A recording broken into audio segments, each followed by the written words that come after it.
वेदवती का रावण को श्राप तथा दूसरे जन्म में सीता के रूप में उत्पत्ति। अगस्त्य जी कहती है, राजन, तत्पश्चात महाबाहु रावण भूतल पर विचरता हुआ हिमालय के वन में आकर वहां सब और चक्कर लगाने लगा। वहां उसने एक तपस्विनी कन्या को देखा जो अपने अंगों में काले रंग का मृग चर्म तथा सिर पर जटा धारण किए हुए थी। वह ऋषि प्रोक्त विधि से तपस्या में संलग्न हो देवांगना के समान उद्दीप्त हो रही थी। उत्तम एवं महान व्रत का पालन करने वाली तथा रूप सौंदर्य से सुशोभित उस कन्या को देखकर रावण का चित्त काम जनित मोह के वशीभूत हो गया। उसने अट्टहास करते हुए से पूछा, भद्री, तुम अपनी इस युवावस्था के विपरीत ये कैसा बर्ताव कर रही हो? तुम्हारे इस दिव्य रूप के लिए ऐसा आचरण कदापि उचित नहीं है। भीरू, तुम्हारे इस रूप की कहीं तुलना नहीं है। ये पुरुषों के हृदय में काम जनित उन्माद पैदा करने वाला है। अतः तुम्हारा तप में संलग्न होना उचित नहीं है। तुम्हारे लिए हमारे हृदय से यही निर्णय प्रकट हुआ है। भद्रे, तुम किसकी पुत्री हो? ये कौन सा व्रत कर रही हो? सुमुखी, तुम्हारा पति कौन है? भीरू, जिसके साथ तुम्हारा संबंध है वह मनुष्य इस भूलोक में महान पुण्यात्मा है। मैं जो कुछ पूछता हूँ वह सब मुझे बताओ। किस फल के लिए यह परिश्रम किया जा रहा है? रावण के इस प्रकार पूछने पर वह यशस्विनी तपोधन्या कन्या उसका विधिवत आतिथ्य सत्कार करके इस प्रकार बोली, अमित तेजस्वी ब्रह्म ऋषि श्रीमान कुशध्वज मेरे पिता थे, जो बृहस्पति जी के पुत्र थे और बुद्धि में भी उन्हीं के समान माने जाते थे। प्रतिदिन वेदाभ्यास करने वाले उन महात्मा पिता से कन्या के रूप में मेरा प्रादुर्भाव हुआ था।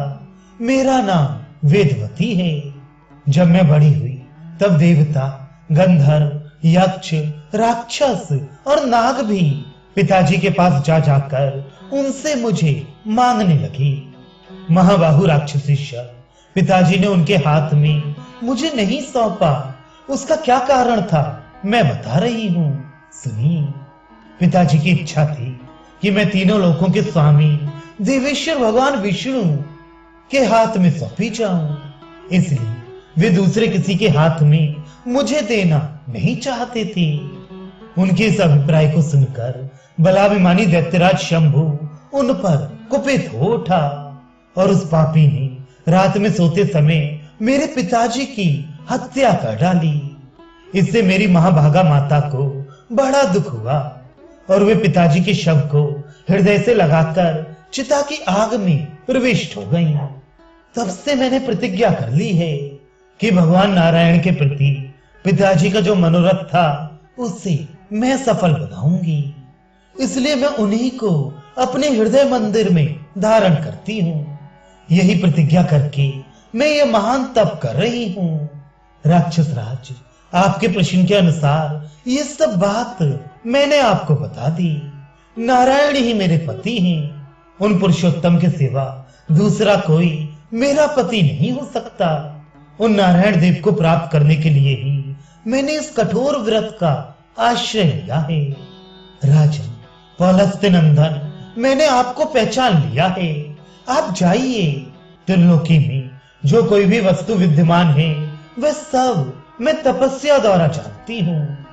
ये सुनकर रावण काम बाढ़ से पीड़ित हो विमान से उतर गया और उस उत्तम एवं महान व्रत का पालन करने वाली कन्या से फिर बोला, सुश्रोणी, तुम गर्वीली जान पड़ती हो, तभी तो तुम्हारी बुद्धि ऐसी हो गई है।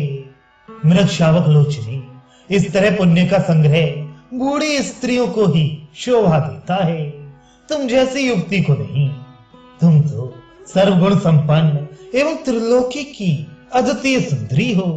तुम्हें ऐसी बातें नहीं कहना चाहिए। भीरू, तुम्हारी जवानी बीती जा रही है। भद्रे, मैं लंका का राजा हूँ। मेरा नाम दशग्रीव है। तुम मेरी भार्या हो जाओ और सुखपूर्वक उत्तम भोग भोगो। पहले ये तो बताओ, तुम जिसे विष्णु कहती हो वह कौन है?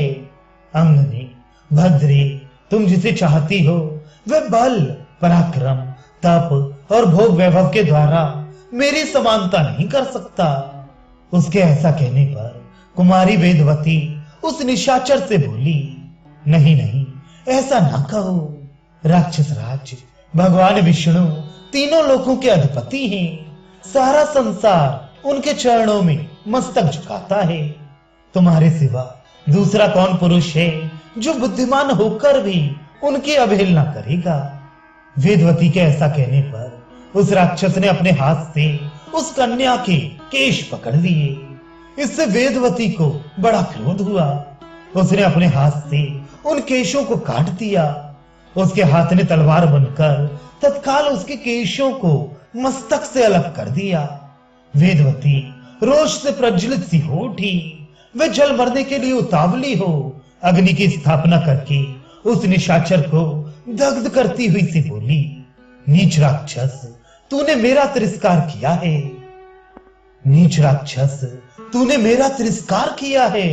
अतः अब इस जीवन को सुरक्षित रखना मुझे अभीष्ट नहीं है। इसलिए तेरे देखते देखते मैं अग्नि में प्रवेश कर जाऊंगी। तुझ पापात्मा ने इस वन में मेरा अपमान किया है, इसलिए मैं तेरे वध के लिए फिर उत्पन्न होंगी। स्त्री अपनी शारीरिक शक्ति से किसी पापाचारी पुरुष का वध नहीं कर सकती। यदि मैं तुझे श्राप दूं तो मेरी तपस्या क्षीण हो जाएगी।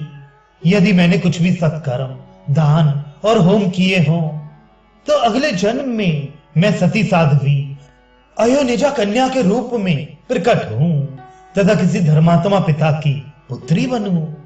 ऐसा कहकर वह प्रज्वलित अग्नि में समा गई। उस समय उसके चारों ओर आकाश से दिव्य पुष्पों की वर्षा होने लगी। तदनंतर दूसरे जन्म में वह कन्या पुनः एक कमल से प्रकट हुई। उस समय उसकी कांति कमल के समान ही सुंदर थी। उस राक्षस ने पहले की ही भांति फिर वहां से भी उस कन्या को प्राप्त कर लिया। कमल के भीतरी भाग के समान सुंदर कांति वाली उस कन्या को लेकर रावण अपने घर गया। वहां उसने मंत्री को वह कन्या दिखाई। मंत्री बालक बालिकाओं के लक्षणों को जानने वाला था। उसने उसे अच्छी तरह देखकर रावण से कहा, राजन, ये सुंदरी कन्या यदि घर में रही तो आपके वध का ही कारण होगी, ऐसा लक्षण देखा जाता है। श्री राम, ये सुनकर रावण ने उसे समुद्र में फेंक दिया। तत्पश्चात वह भूमि को प्राप्त होकर राजा जनक के यज्ञ मंडप के मध्यवर्ती भूभाग में जा पहुंची। वहां राजा के हल्के मुख भाग से उस भूभाग के जोते जाने पर वह सती साध्वी कन्या फिर प्रकट हो गई।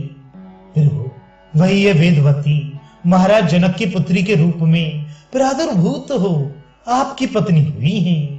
महाबाहु, आप ही सनातन विष्णु हैं। उस वेदवती ने पहले ही अपने रोष जनित श्राप के द्वारा आपके उस पर्वताकार शत्रु को मार डाला था, जिसे अब आपने आक्रमण करके मौत के घाट उतारा है।